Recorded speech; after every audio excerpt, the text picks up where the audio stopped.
January 31st, 2023. Memorial of St. John, Bosco, priest. A reading from the letter to the Hebrews. Brothers and sisters, since we are surrounded by so great a cloud of witnesses, let us rid ourselves of every burden and sin that clings to us, and persevere in running the race that lies before us, while keeping our eyes fixed on Jesus, the leader and perfecter of faith. For the sake of the joy that lay before him, Jesus endured the cross, despising its shame, and has taken his seat at the right of the throne of God.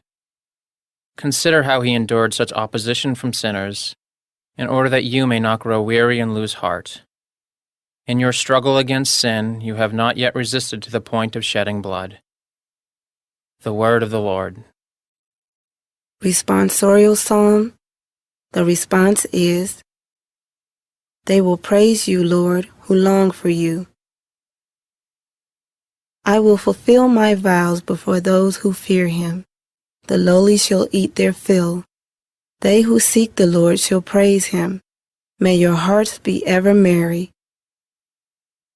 They will praise you, Lord, who long for you. All the ends of the earth shall remember and turn to the Lord. All the families of the nations shall bow down before him. To him alone shall bow down all who sleep in the earth. Before him shall bend all who go down into the dust. They will praise you, Lord, who long for you. And to him my soul shall live. My descendants shall serve him. Let the coming generation be told of the Lord, that they may proclaim to a people yet to be born the justice he has shown. They will praise you, Lord, who long for you. A reading from the Holy Gospel according to Mark. When Jesus had crossed again in the boat to the other side, a large crowd gathered around him, and he stayed close to the sea. One of the synagogue officials named Jairus came forward. Seeing him, he fell at his feet and pleaded earnestly with him, saying, "My daughter is at the point of death. Please come lay your hands on her, that she may get well and live."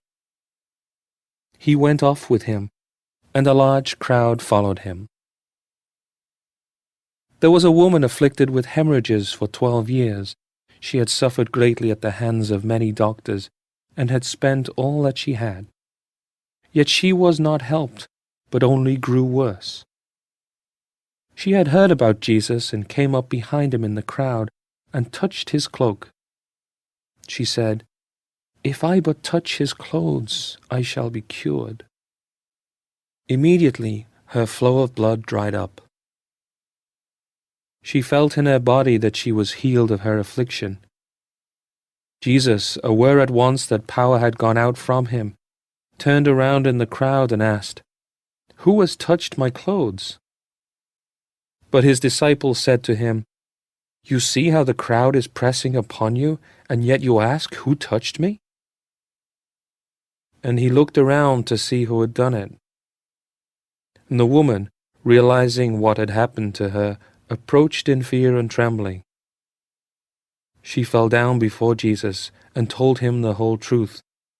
He said to her, "Daughter, your faith has saved you. Go in peace and be cured of your affliction." While he was still speaking, people from the synagogue official's house arrived and said, "Your daughter has died. Why trouble the teacher any longer?"